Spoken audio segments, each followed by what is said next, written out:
How to change states for manifestation. Let's talk about it. So, changing your state in order to manifest has become, it's getting its 15 minutes, right? There are times when certain techniques will, come up in the community and everyone will kind of be stuck on it for a minute. And apparently now it is states. States is not anything new. Neville Goddard spoke about states, like the state of the wish fulfilled is a state, right? State is also very, in my opinion, right? States are also tied to alignment. Like we talk about, being in alignment with your human design, being in alignment with blah, blah. Being in a state and being in alignment, if they're not the same thing, they are the two sides of the same coin, is what I want to say. I personally think them as the same. You are always in a state, just like you are always in alignment with something. You are either in the state of having what you desire, you're either in the state of, you're either aligned with the thing that you don't want, or you're in the state of the wish fulfilled, right? You're aligned with what you desire. So to me, being in a state and being in alignment are the same thing. So what I want to talk about in this video is what your state is made up of and how to change your state so that you can get yourself into the state of the wish fulfilled for whatever it is that you're manifesting. If you are new here, hello, my name is Ebony. I'm a human design reader, expert, and coach. And on this channel, we learn about human design and gene keys in order to reclaim our power, prioritize our pleasure, and create the create the freedom-filled life that we desire. Goodness gracious. So I like to talk about manifestation generally, but I also like to talk about it through the lens of human design. And that's what we're going to do in this video. We're talking about states through the lens of human design. So let's get started. Your state, your alignment is what you are aware of, what you are aware of being, having, doing, believing, what you're capable of, right? That is your state. Your state is made up of the things that you are aware of. Now, in human design, we have 3 awareness centers. These 3 points of awareness, these 3 things that these 3 centers govern are what make up your state. Your state is made up of your thoughts, your emotions, and your physiology, right? We have the Ajna, that's thoughts, that's beliefs, more beliefs than thoughts. The crown center is more thoughts, but your beliefs, right, which are just habitual thoughts. Then we have the solar plexus, right? Emotional awareness center. And then we have the splenic center. The splenic center is physical awareness. So the 3 components that make up your state, that make up alignment, right, are your beliefs, your emotions, and your physiology. What is your body doing, right? Your nervous system. Those are the 3 components of your state. Now, how does this fit into manifestation? When you are conscious, because the fact is you're always manifesting. Let's just get that out of the way. You're always manifesting, right? You have created everything in your life because, again, you're always in a state. You're always aligned with something. Is it what you want? That's the question that we're here to answer. So if you are trying to consciously manifest something, if you are trying to move yourself into a different state, if you're trying to get into alignment with what you actually desire and not what you don't desire, how do we start to change that? You can either change one of these, either your thoughts, your beliefs, or your physiology, or you could change all 3. Now, you don't have to change them all, and you don't have to change them all at once. For some people, you can pick one and be good on that. I'm going to give you an example. There is a teacher on YouTube that you may have heard of. Her name is Sammy Ingram. She preaches, I don't want to say she preaches, that's probably not the best word, but she focuses very heavily on affirming, right? Affirming, changing your thoughts, right? Because your thoughts, your beliefs are a part of your state. So for Sammy, she changes her thoughts, she changes her state, she gets what she wants. Yeah? Then you have other teachers like Dylan James, who's also pretty big here on YouTube.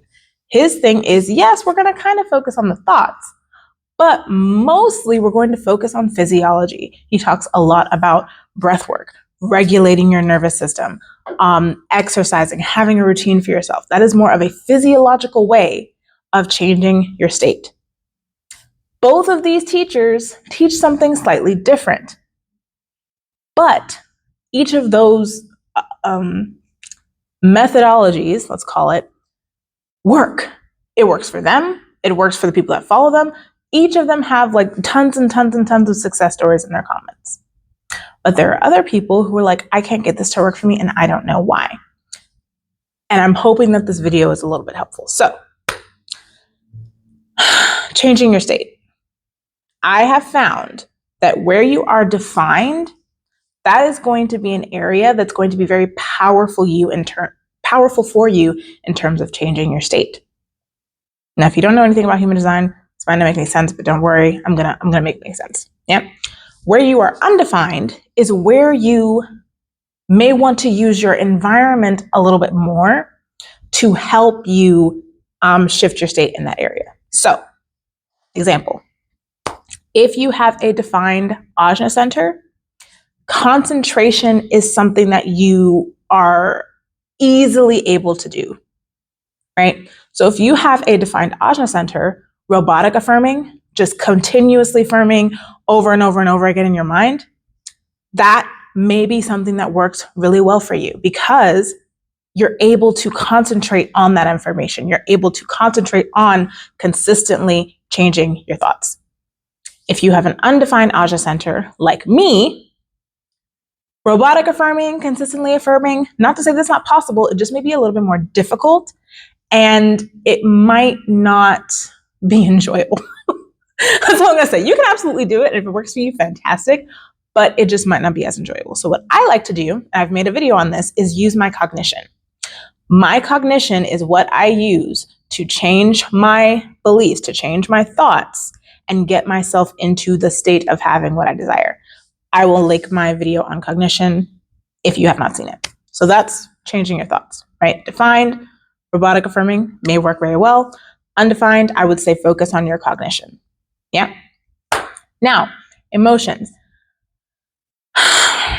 There's a lot of back and forth regarding emotions and the necessity of your emotions in regards to manifesting. I'm going to say this right now.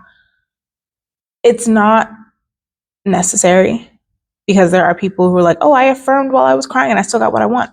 Fantastic. Fantastic. Okay? There's a lot of reasons why that could be, right?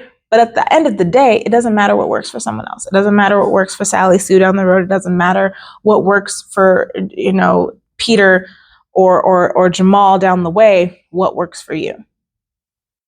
So if changing your emotions, if feeling it real, feeling in terms of emotion, if feeling it real is something that works for you, damn it, I say do it.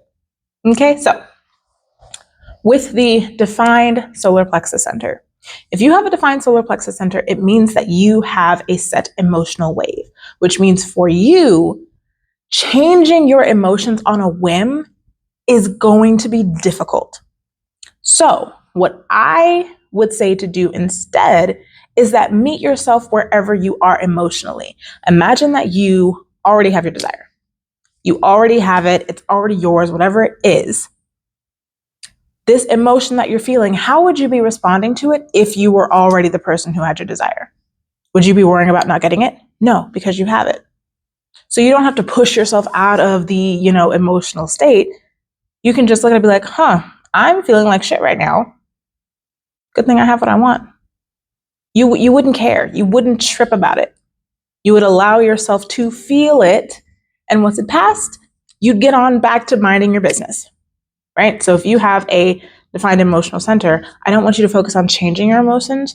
Changing your emotions. Hell's wrong with my mouth today? Just feel them and go on about your day. Don't let it affect your thoughts. Because that's another thing. Sometimes you let your emotions affect your thoughts and that's not what you want.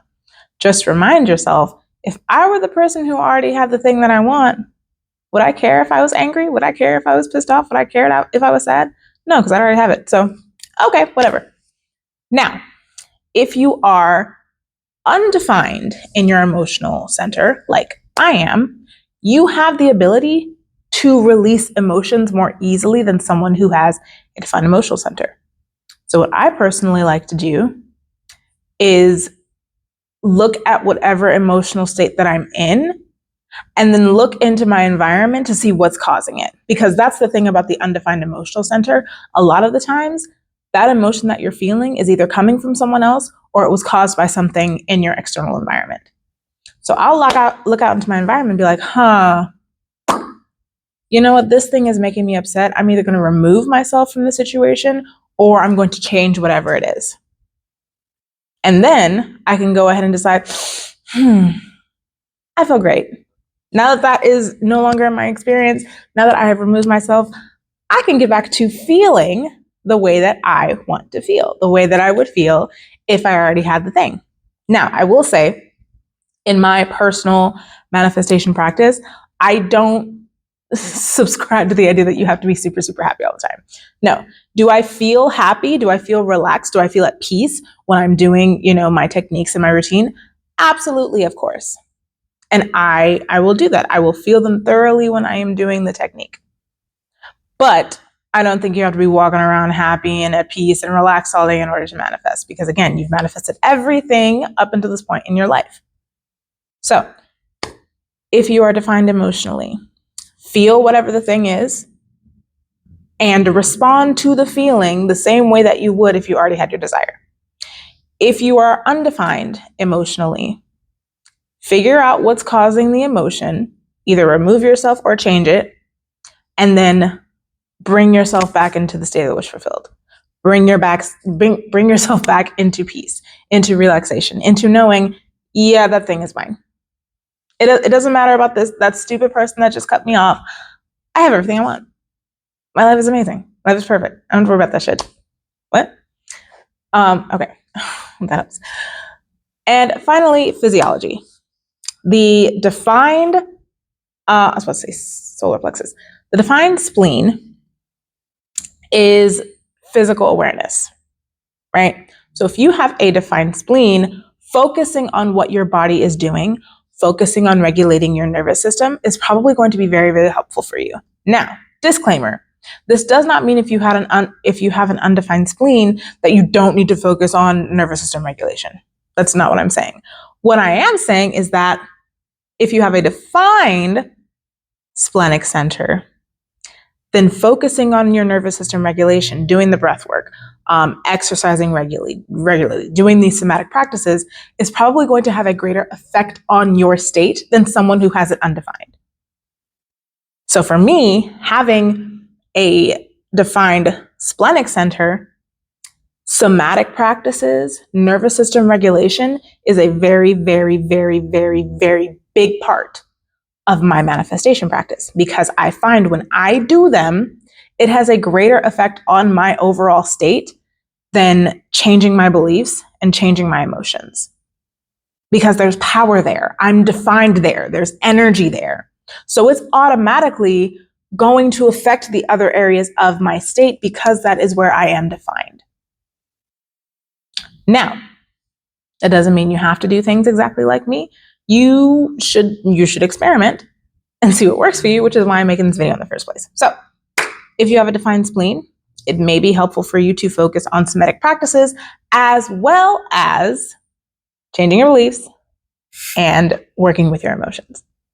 Now, if you have an undefined spleen, this is where you want to make sure your physical environment makes you feel safe and secure, because the splenic center is all about keeping you alive. It's about making sure that you do not die.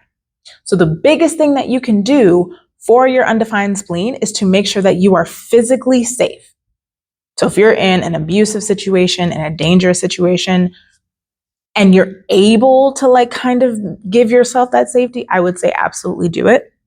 But again, this doesn't mean if you are in a scary situation, in an abusive situation, that you cannot manifest, because again, you've been manifesting for your entire life.